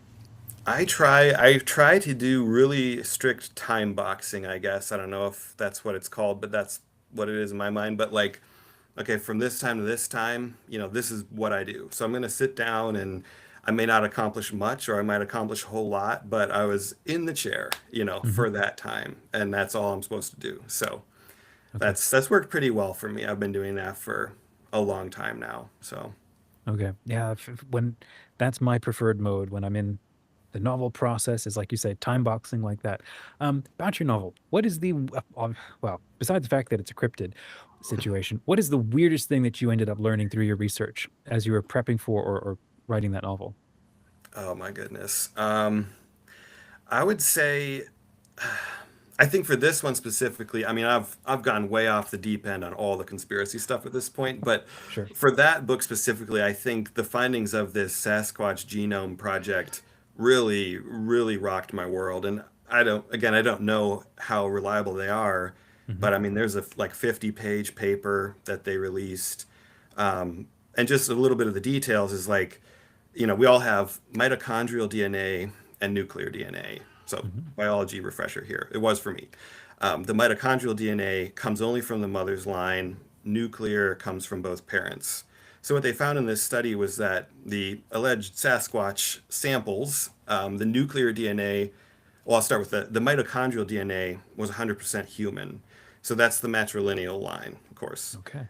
And then the nuclear DNA was a mix of human and an unknown species. That species was not in the gen bank, whatever, with all these genomes that have been cataloged. So that was that's pretty weird. Oh, Now, that's creepy for sure. it Keep going. it's very creepy. That's probably the weirdest thing. Yeah. Okay. Well, cool comment here. Sasquatch Genome Project sounds like a great name for an indie band. Do it. Let's do it. I'll join. I'm a musician. What are you thinking? Like, obviously, we don't want to get too far down any rabbit holes here, but as far as like the context of your novel, how does that play out, or what does that mean in your novel? Sure. I don't want to give away too many spoilers, but I think in the course of the story, the main character has to kind of grapple with like, what is his professor, because he does take a DNA sample in kind of a sneaky way, Mhm. gets analyzed, and so it's very central to the story, and kind of I guess is the thing that leads him farther down this road of like, I don't know, taking the red pill, if you will, and just kind of finding Mhm. out like, whoa, Mhm. reality is not what I thought. Um, Okay. So it yeah. sounds like the novel's more than just a mere kind of like, ooh, scary slasher, kill the monster. There's actually a little more, um, not just thinking in it, but there's a little more meat to it to actually think about and enjoy. I would say so, and I've definitely tried to package it in kind of a schlocky way. I mean, look at the cover, but that's just to get folks interested. I'm a very like serious writer myself, and so I can't help but get into those more, Nice. weighty Yeah, yeah. themes, I guess. Awesome. Oh, what are the early reactions to the novel? What have people loved about it? And please go ahead and brag. I think what a lot of people have told me is like they read it in one sitting. I mean, it's 60 pages, so it'd probably take half Mhm. an hour to read. But yeah, it's just been overwhelmingly when's the next book coming out. So now I am hustling to try to Oh, really? deliver on that. So are you writing a sequel to this? Is that you're thinking it's an extended storyline?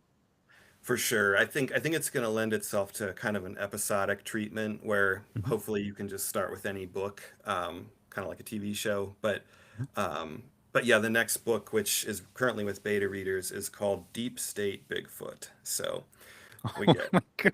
we're going off the Okay. deep end Just here. hit buttons everywhere. Anything close, just hit that button. Oh, that's fun. What's your timeline looking for that book? Um, I'm trying to figure that out. I'm probably going to launch it on Kickstarter first, just to kind of recoup, the cost of a cover. That stuff's pretty expensive. Yeah. And then after that, go the standard indie route. But probably later this year, maybe Q3, September, something like that. Mhm. I'm hoping to do that. Amazing. Okay. And yeah, a cool comment here again from Vic. It feels like a Michael Crichton novel. Science meets legendary stuff. I love the whole Michael Crichton stuff. Who are your author inspirations? Like, who are your heroes as authors? Who do you model after? Oh my goodness, yeah, that's a great question. It's gonna probably come out of left field. So, um, oh man, I guess like one of the recent books that I really really enjoyed was Lonesome Dove by Larry McMurtry. Lonesome Dove. Obviously, nothing to do with this. It's just like a historical western. Mhm. Um, but I love him for just characterization and depth. It's like the only 900-page novel I've ever like not wanted to put down. Wow. Um, it's phenomenal. Okay. Um, and then in more of the fantasy science fiction realm, I tend to like a lot of older stuff. So I just read The Nightland by William Hope Hodgson. It's highly flawed, but just incredible. The visions, the imagination in that book, it is out of this world. So I'm really all over the place with the influences. No, that's fantastic. Amazing. Favorite movie about, or maybe documentary perhaps about this topic, Sasquatch and stuff. Yeah, what do you recommend? Or what do you love? Oh man. I don't know that I've ever watched like a movie or a documentary, but there are so many videos on YouTube. There are a lot of them are more just conversation, sort of like video podcast, I guess, like what we're doing, but just um, really great stories on there. I'm trying to think of one. I may have to circle back to that because I No follow worries. so many of these, but Mhm. just like search it on YouTube and you Yeah. will go down the rabbit hole. They No, will serve up your interests. that's fun. Hey, are we connected through Raconteur Press? Um, I have heard of them, but I'm not Okay. super aware. Yeah. No problem. I've just had an influx of like authors all coming over from them, so I can't tell Uh, anymore who's connected okay. to them or not. They're routinely writing about epic stuff similar to what you are. So where can people find you online and get a copy of your book? Sure. So it's leovaughn.com. So that's Vaughn. And I did kind of build out a little page for the book in our event bookstore, I think it is. And there's a link there or on my site where, I'm basically sending people a free copy, free signed copy. So it's a thin Wow. enough book. It's not very expensive, so I'm happy to do that. You get signed up for my email newsletter as part of that, but there's a form on my site where you can fill that out if you'd like a copy, and I'm happy to send it. That is U.S. addresses only, but there's also a link for a free ebook if people want to pick it up that way. So That is fun. That is fun. Okay, well, there you go, friends. Head over into the expo. Look for the book fair section, I think it is. That's like a big old list of everybody's, books that they're all talking about or working on or published. And it's like a, not a catalog, like a catalog of books. And we're just going to keep adding to that book fair with every con. So it'll become big, massive, lovely, rich sort of thing.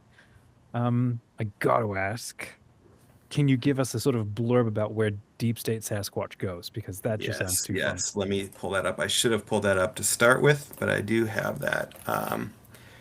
Let's see. Okay, yeah, I'll just pull this up real quick. Okay, so basically, this will give maybe some spoilers for the other one, but FBI agents Brian and Jenny work for a ring of Sasquatches buried deep inside the ranks of the Bureau, the FBI. The Sarge, their boss, calls them in to clean up the latest rogue Bigfoot case. A Squatch, codenamed Ironfoot, has abducted a 2-year-old girl near Salt Fork State Park in Ohio. Brian and Jenny's mission is to protect the conspiracy and bury the story by whatever means necessary. Return the girl safely? Not important, says the Sarge. But that's not going to fly. Saving the girl while satisfying the Sarge's orders looks tricky, but if Brian and Jenny can nail this case, it may give them the evidence they need to expose the Sasquatch conspiracy to the American public.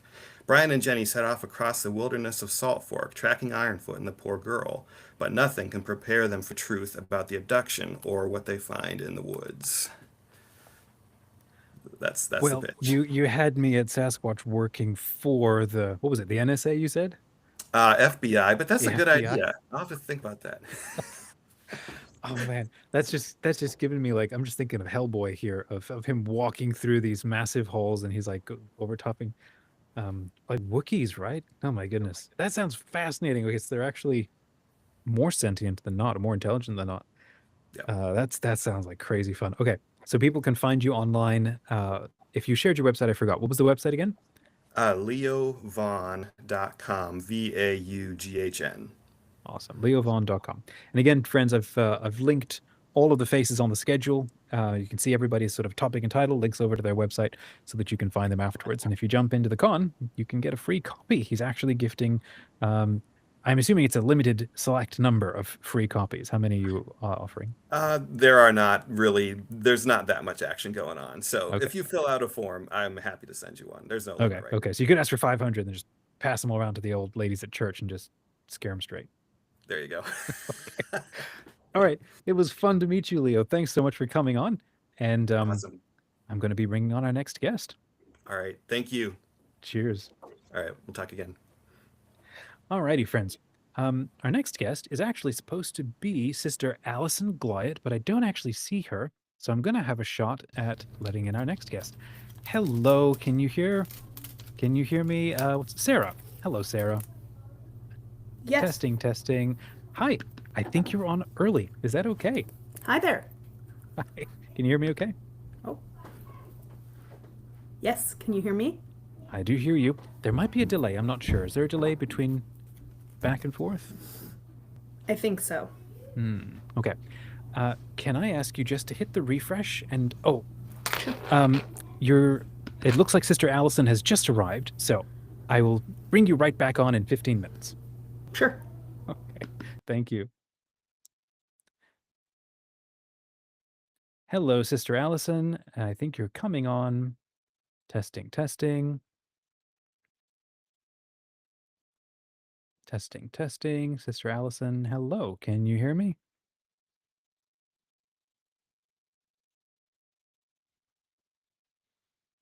We'll give her a couple of seconds, friends. Type a 1 if you would read any of the novels that people have been talking about today on this channel. Like we've gone from, what have we covered today? Portal fantasy. And we've talked about deep state Sasquatches. And, oh, there she is. Hi, Sister Allison. Can you hear me? I can, yeah. Sorry about I'm having some technical difficulties with the internet, so hopefully we'll be okay. Not a problem. No, glad to have you with us. Yeah, thanks for having me. Absolutely. Okay, so welcome again to the LegendHaven Con, and you are the nun who writes about vampire novels, among other things. If you would, for those who have never heard of you, wave around a copy of your existing book, and I think you've got a sequel coming out in short order as well. Book. Oh, And wait, hold on. there- This is the first one, The Curse He Chose. Mhm. This is the second one. It is already out. The third one is coming out this summer, and that's the Oh end my of the goodness. trilogy, so you don't have to wait anymore after that. Oh, that's fantastic. Chat, type a 1 if you can hear everything nice and clear. And I know you mentioned you've got internet issues. It's a little bit choppy, but I think we can hear you okay. Can you give us a quick overview of the Okay, yeah, series? sorry. No, you're fine. Give us a quick overview of the series. Yeah. So the main character's name is Elizabeth. She has just graduated from high school, and all her friends are going off to college without her, and she hates that. But then she runs into a fight between vampires one night and realizes she may have some bigger problems to worry about. So she is forced on the run with Christopher, a vampire outcast who is developing a conscience and hates that he is developing a conscience. And as the two of them are forced together on the run, Elizabeth starts to realize that the best way to survive the evil vampires that are hunting them, and the best way that she can help Christopher, is actually through her Catholic faith. So book 2, The Light They Left, picks up where book 1 leaves off, but now you're getting to see the story from Christopher, the vampire's point of view, as he's starting to regain memories of his past when he used to be human. Okay, that sounds amazing. Can I ask for what happens in the third book, or is that just giving away too much now?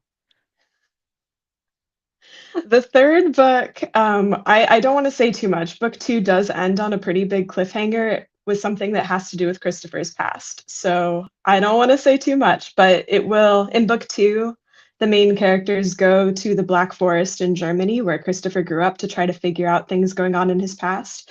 And so book 3 is also taking place there in the Black Forests of Germany, with some bigger vampire problems to worry about than they faced in the first 2 books.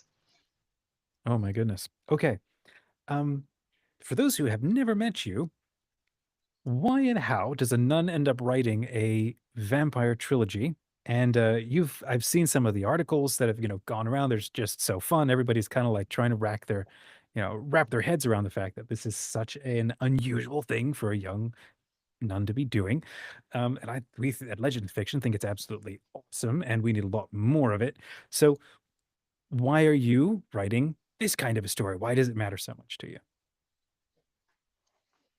Yeah, so I am a daughter of St. Paul, and part of our mission is really evangelizing through the media, all forms of media. So we do a lot online with digital media and social media, but we've also, for over 100 years, been publishing books, writing books. We have a publishing house, and we believe that stories are also a very powerful tool for evangelization, that they really are able to touch people in their mind, wills, and hearts in a way that like a lecture or a homily can't necessarily do in the same way.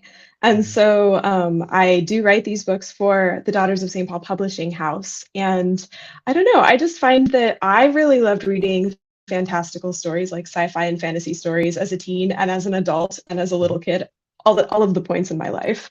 And that if they were able to do so much in my life, then maybe Jesus could use them to do stuff in other people's lives too. So that's kind of how I got into writing vampire books with a Catholic twist.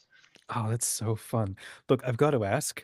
I've got this picture in my mind of like Sound of Music and all of the nuns sort of probably singing that song, What to Do with Sister Allison Gliot. You know, she's a demon, she's a cloud, she's an angel, stuff like that. What are their reactions, especially maybe some of the older ones, to you writing an ongoing series about vampires? I have actually been blown away by the support of my community. I was very nervous to show the manuscripts to the sisters at first because it's a little bit unconventional for a nun to be writing vampire books. But I really felt Jesus inspiring me anyway, like just go for it and see what happens. And they really they were the ones who really wanted it to go from being a standalone book to a trilogy because they wanted to see what happened to Christopher and his story. And they also really thought that there was a lot of potential here to reach people who might not step foot in a Catholic church necessarily today, but might pick up a vampire novel written by a nun and get some real spiritual depth and meat out of it, and some maybe an invitation to start their own relationship with God in a little bit of a more serious way. So actually, some of the older sisters have been my biggest supporters. I have a sister here in my community in Miami who actually is the only one who's read all three of them, like even the one that hasn't come out. And she started out saying that she never read books. She would wait till the movie version came out. But then she asked me for the first one, and then she asked me for the second one. She asked me for the third one. So now she's my biggest cheerleader. So I really appreciate the support of all my sisters, especially our senior sisters. Yeah, it's great. Oh, that sounds like, well, what a fun career. What's been some of your favorite feedback now that the books are all coming out from people who have read them outside the community? I love receiving messages from people online or letters where they share how the books have really helped their relationship with God somehow. I've heard of young people starting to go to daily mass or becoming Eucharistic ministers in their parish. Several people now have told me actually that they've started OCIA or returning to the church after being away for a long time because of reading these stories. And that to me is amazing, that these stories, which are also just fun, like it's fun to read about the characters and see if everyone's going to survive, but that it's also motivating people to take some of the things that happen here and bring it over into their real life in very significant ways. And so, I don't know, as a sister writing books, for seeing the spiritual fruits in people's lives for me is like the most edifying part of that. It's like, wow, Jesus said this would work and it's actually doing what he said it would. Imagine that. That's fantastic. What are you planning? So, I mean, like, what's next for you with this trilogy? Are you doing like audiobooks, or is there, now that the stories are written, I imagine you're not ready to sort of leave it and just go start something else. Like, there's still more things you want to or would love to see happen with them. What is that? Or what might that be? So we will be very soon making an announcement about the audiobooks, which I cannot officially say, but if you go look on Spotify right now, you may see a countdown to a release date for the Kris he chose. But yeah, so audiobooks we've definitely been working on. I've been listening to the files, actually, the pre-edited files for book 2, and the audiobook narrators have really blown it out of the park. I am so excited. And the audiobooks will also include bonus content that has not appeared at all in the print versions, bonus chapters from other characters' point of views. So I'm very, very excited for that. But I am also actually working on non-vampire stories as well. In my free time, I've been working on a sci-fi story as well. So pray for that as I keep developing that, because I'm really having fun stepping into a different genre that I have been writing in. Well, you know, I have to now ask a little bit about that. Can you share with us a blurb or what that story is like? It is still under wraps, so I cannot say very much, but I will say that it is kind of dystopia set in not too distant future. It has a lot to do with AI, a lot to do with underground Catholic Church persecution. So it's been a lot of fun and also kind of eerie, actually, as I'm writing it. Some of the things that I've been writing in this like totalitarian regime have started like happening in the real world. And I'm like, oh, that's not what an author writing a dystopia wants to see. But I think that it speaks to the fact that it's covering some topics that are pretty relevant for today. So Okay. yeah, we'll see what Jesus does with that in the future. I'm very interested to see how that goes. Oh, that sounds exciting. Is there a timeline for? I mean, it might also be when you publish these, they're already old news. But when do you plan on releasing these? So I'm not in charge of the timelines actually for any of my books. And the vampire books I actually did write years ago. It takes a while for things to come out. But these ones actually right now, so I'm still a junior daughter of St. Paul. Like I'm still professing my vows every year. I'm actually preparing to get ready to go to Italy for a year to prepare to make my perpetual vows.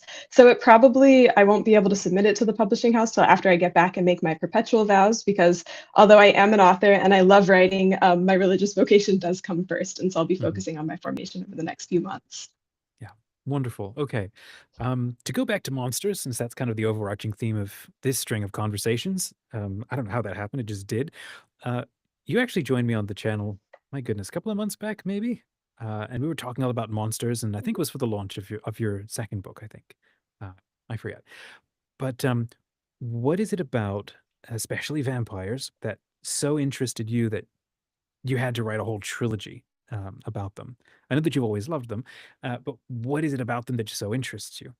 And that's obviously the way that you've handled them has gone on to fascinate a ton of other people. Yeah, I think that vampires have so much great metaphorical potential when it comes to like drawing on spiritual metaphors, because they are really sucking the life out of other people. Like they're parasitical monsters that don't have any existence of their own. They're feeding off of others, which is a very interesting way to look at the way that evil functions in our lives as well. Like if we're thinking of, in the theological sense, even a negation of the good or the twisting of the good, it doesn't have its own substance. It's something that is kind of sucking life from us. It's an absence of life or an absence of goodness or twisting of that. And I think vampires do that very well in a very disturbing way. And so I think that there's a lot of potential in a vampire story to show what evil looks like in real life through this monster that seems in some ways to be very separated from our real life. But I think we can probably all think of different things in our life that are kind of like vampiric influences on us that maybe suck the life out of us in some way that's not good for us, or maybe in ways that we kind of act as spiritual vampires in a sense of not embracing the life God calls us to, but trying to do things on our own without Him, or grasp for a different kind of life than He wants for us. So I think there's a lot to work with there on a story level and in the subtext as far as talking about deeper spiritual themes, while also still telling a story that's very true to the monsters and true to the fun types of tropes and things that come up in vampire stories. That's so cool. What's the number one question people ask you after finishing the book? Either they DM you or maybe ask you in person. When is book 3 coming out? Yeah. Okay. I And think it's still that in that's probably because of the way book 2 ends. But right. And I think you said it's still in pre-production or still being edited. It's not actually released yet. Is that right? it's not released, but it is like everything's ready. It's ready to go to the printer. We just have to actually wait for it to be printed and come into the warehouse. So we haven't officially announced release dates yet, but you can expect it this summer. It's definitely coming out this summer. Oh, that's fun. That's so exciting. Sister, where can folk find you online and either pre-order or get a copy of the book when it lands? Yeah, so I mean, we sell the books through all of the normal places like Amazon and such. If you want to support the nuns instead of giant evil corporations, you can find it at paulinestore.com, like Pauline, like Daughters of St. Paul. I also have an author website, which is not that hard to find online. I think if you type like Sister Allison vampire books, it should, I really hope it should come up by now with SEO. I don't think there's too many other search results for something like that. Yeah. Wonderful. Yeah. Thank you so much for jumping on. It was so nice to spend some time with you this morning. And I hope folk go check out that website and grab a copy of these books because they're fantastic. Thanks for having me. Hope the rest of the con goes well. Okay. God bless you, sister. I'll bring on our next guest now.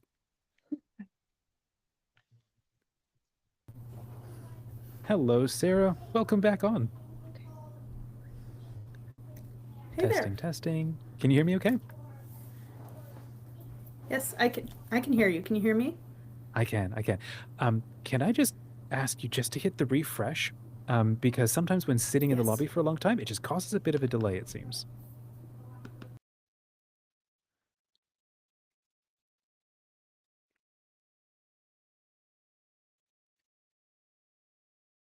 Okay. Did we fix it? I think so. Can you hear me okay? I can. Awesome. Fantastic. Well, welcome back. Thanks so much for bearing with us. I was Yeah. No not problem. sure if Sister Allison was going to arrive, and so I was going to try to Yeah. bring you in early, and so thanks for bouncing in and out. Yeah. No, it was awesome to sit and I mean, I got opened by the nun who writes about vampires. So yeah, It's good to have you I gotta back. I think follow we that up haven't now. we haven't had you back since the Yeah. I think your book launch, Michelle Yeah. Magic. Yeah. So Yeah. when did that come out? Like a year ago now? In November of 2024. So it's been almost a year and a half now. Okay. Okay. Yeah. Well, this is going to be fun. You get to be our closing act and sort of wrap up Oh boy. this first Yeah. live stream, but you get to bring the magic, which is going to be fun. So the topic that you Yes. suggested was virtue as Yes. magic, and I thought that just sounds Yes. amazing. Before we get into that, if you have a copy of your book, please wave that around Do. and tell us what this book is about. This book is about a young woman who doesn't have magic, who is hired in the library that contains all the spell books, and one of the spell books won't stay where it belongs. And she is too curious to listen to everybody who's telling her to leave it alone, ignore it, all that. So she has to investigate, and it goes crazy from there. There you go. A book not wanting to go back to its place. That sounds Yes. awesome. Yes. Tell us a little bit about yourself and your origin story, for those who boy. have never heard of Yeah. you. Yeah, I'm a Midwestern mom by day who just has always had a mind for stories, has loved coming up with stories, and had a mom who, instead of letting her weariness make her tell me to stop talking, instead said, write that down. As a very, very tactful way of getting me to stop following her on telling her stories. And so that evolved into writing from a very young age. Joined the Catholic Writers Guild, again with a push from my mom, and met some amazing writers who gave me great feedback. And Michelle Magic is out in the world now. And book 2 is nearing the end of a final draft. Oh, that's exciting. Is there a working blurb for book 2 that you can share? No, but the premise is, and people who have read Michelle Magic will understand what this means, it's a prequel. It tells you how we got where we got at the beginning of Michelle Magic. Oh, that's fun. Okay, so what inspired this idea for this book, for Michelle Magic? Yeah, so one of the things was that I was working on a book, it wasn't working, and I thought, I'm going to write a short story. I'm going to use no tropes that I've ever used before, different time period, different setting, just all kinds of tropes that I've never used before, and I kind of mashed them all together and just had a lot of fun trying to, because I wasn't taking it very seriously in the first draft, just had fun. And I think that really comes out when you're reading it, that it's fun and it's funny, and it made me laugh while I was writing it, and it made people laugh when I would read it to them. But in subsequent drafts, we dug into this idea of virtue and magic, and what is the purpose of the magic in this book when we talk about the metaphysics of it. And that was also fun in its own way, to think about all the things in the world that are useful to us, and how it's our, things don't have virtue. We do when we use them. Okay. And really digging into that idea that fire is neutral. Magic, in this world, magic is neutral. Water is neutral, but you can use them in ways that are virtuous and ways that are not. So let's pull on that thread for a second, because especially when like you use the word metaphysics, when Yeah. you start looking at how we're trying to get through life and do things, practicing these specific disciplines of do-goodery or how to do good in Yeah. life. Yes. Yeah. How is that like magic? Because I love that line of thinking. That's always fun. Yeah, I think there's a bit of magic. Like it's wild to me. Sometimes I look around at the world and I just think like it doesn't have to be the way it is. And the fact that when you think about building a muscle, right, you almost have to pretend to have that muscle. You have to go pick up something that's too heavy, and you do it over and over again until that thing's not heavy anymore. And then you will have the muscle to pick up that thing. And I think virtue builds the same way. It's you have to kind of pretend to have the virtue enough times that you then have it. And then there's always a progression. There's always a next step. There's always a way I could be more honest, or a way that I could be more generous, more disciplined. You have to take steps in the same way as, weightlifting. You always want to keep moving up in the weights that you're picking up. That virtue, it's without, if we follow those steps, it just happens. There's no, I've been picking these weights up for months and I just don't have a muscle now. It's almost magical in that it just, you follow the process and it just happens. Yeah. No, that's amazing. It's like, well, your body adapts according to circumstances that it's in, and it changes to be what you need it to be. And what's interesting as you're talking is like, yeah, first you start with the one things and whatever. But then you also start not just stacking them together, but you'll then have to start doing all kinds of new exercises so that you don't just get like one massive, stupid looking bicep, but everything now has to sort of get built up together. And virtue's the same way. It reminds me of like what Chesterton, what does he say? It's like the world is not just a problem of all the vices running around. You also have a problem of, what is it, all the virtues sort of running around and they're disconnected from anything. And so when I hear you saying, it's like, it's a magic system, guys. Sunday school is teaching it's like a magic system for how to be good and how to be, how to live out or practice the holiness that's trying to sort of come to life inside you. Where do you go with that idea? Like, we're as Christians, go ahead. Yes, you brought up kind of the imbalance of virtues that can happen, and I live with little kids, and sometimes they're really, really good at the virtue of honesty, but not very good at the virtue of restraint, and they say things, and you have to kind of talk about, that's the truthfulness is good. Silence is a virtue, except when Lego and peanut butter is involved. Exactly, or saying that thing to your uncle was not the virtuous thing to say. It was true, but it was not, So having the prudence is a virtue, having the wisdom to know how to apply said virtues, because I can say, well, I'm just being honest, or I'm, reserving my energy by not doing that thing, and it's like we can kind of dress things up as virtue when they're not really, Yeah. How do you start processing that? I mean, especially as an adult, is this a line of thinking that you work into your novels, or you use novels to kind of chew through right application and how to do and not do things? Yeah, I think I like to see my characters. I tend to have their whole personality. They kind of come into my brain with their whole personality intact, and then it's just a matter of saying, how would this personality show up in this circumstance, and how would this personality try to apply virtue, or are they not at a place where they would do that yet? What circumstances would push them in that direction?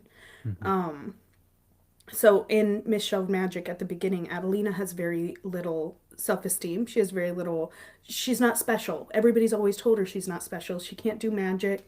She's never really been, she's okay at everything. She's never been exceptional at anything. And so when she realizes that something's going on and she thinks about how ignored she has always felt, she realizes, I'm not going to ignore this, because I know what it's like to be ignored. And if there's something to be done here, I'm ordinary or not, I'm going to step up and do it. So, yeah. Yeah, I'm fascinated to understand, like for you, I'm thinking about some of the other authors on this live stream this morning. We've had someone who does Mhm. dragons and parasitical gods, and we had somebody else do Sasquatch, which might be the same thing. And now you're talking about magic. And so, what is it about magic? Mhm. You know, apart from maybe the sparkles or the Lovecraftian sense of it, or whatever it is, or Right. Aslan, what is it about it as a topic that is so intriguing to you? I think that I've always found it so interesting that God made the world and he made us, and he didn't have to give us any sort of power. I mean, I go outside, he could have just made trees, but he made seeds, and I have to go outside and plant it. Mm, And so, in a way, we share in the creativity, we share in creation, whether it's writing a book, going out and planting something, or even, I mean, if you think about it, we make more humans, you know, like we get mm, married and then we make more humans. And God didn't have to allow us to create the way that we participate in that.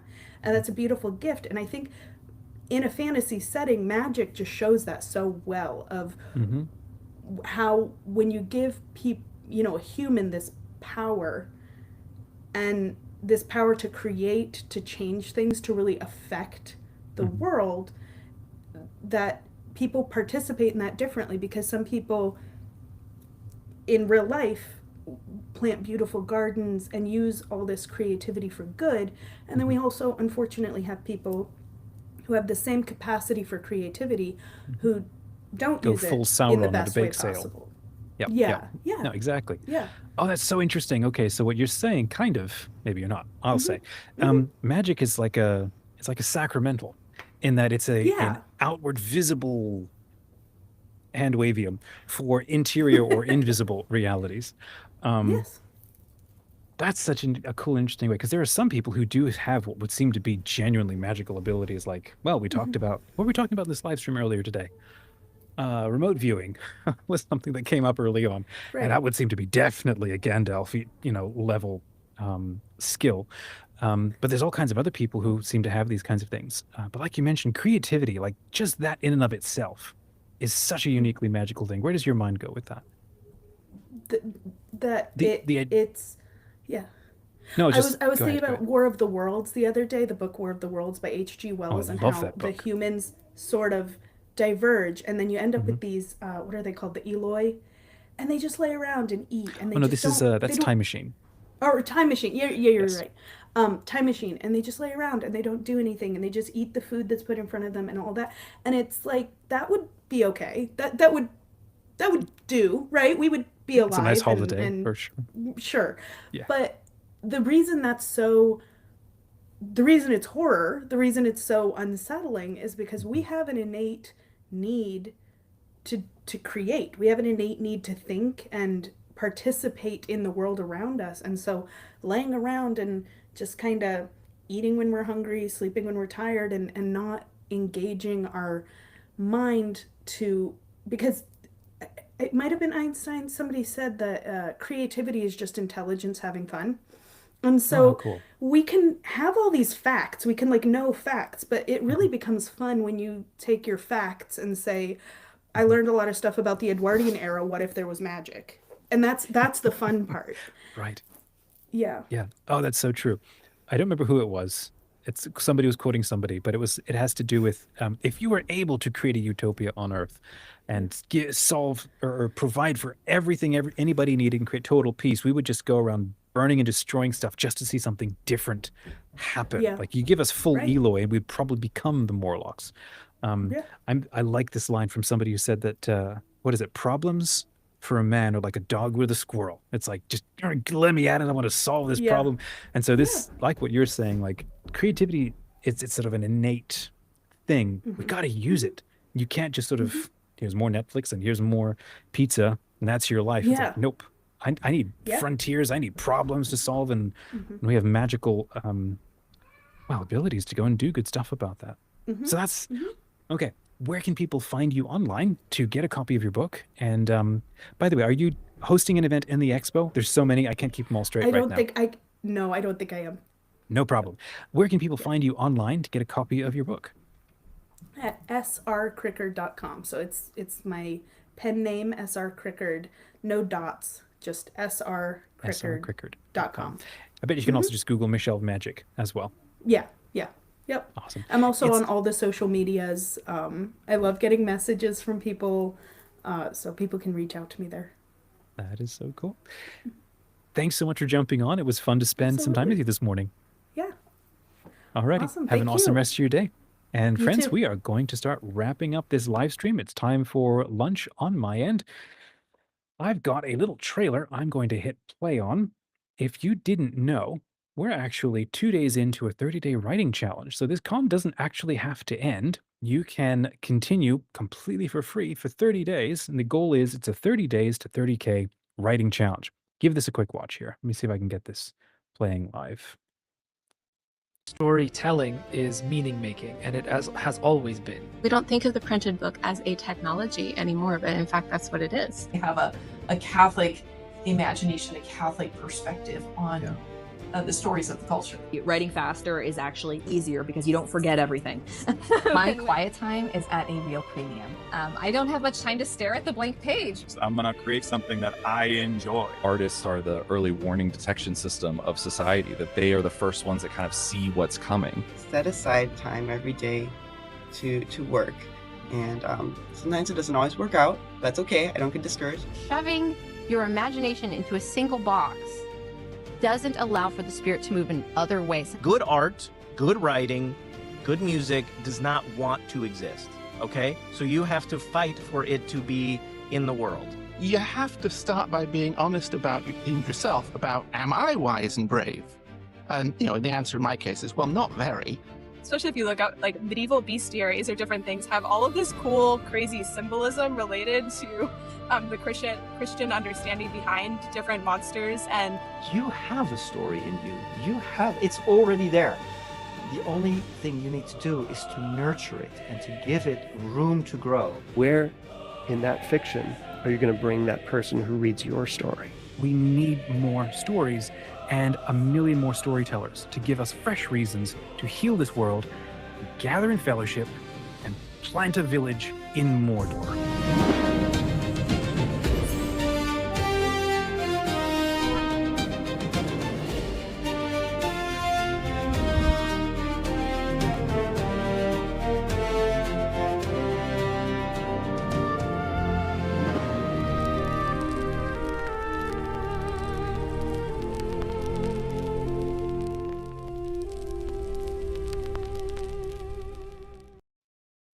That's so fun. And you can come have ongoing fun with us over the next 30 days. So for now, we're going to close out this live stream. I hope that you've enjoyed it. And we will be back later this afternoon. And if you grabbed a ticket to join the expo, we have all kinds of other stuff, fun stuff going on, such as authors hosting their read alouds, a bunch of whom were on today's show. So we will be back after lunch. I hope that you have enjoyed your time. And if you have, please say hi in the comments, hit the like, hit the subscribe. And yeah, may the lore be with you. See you soon.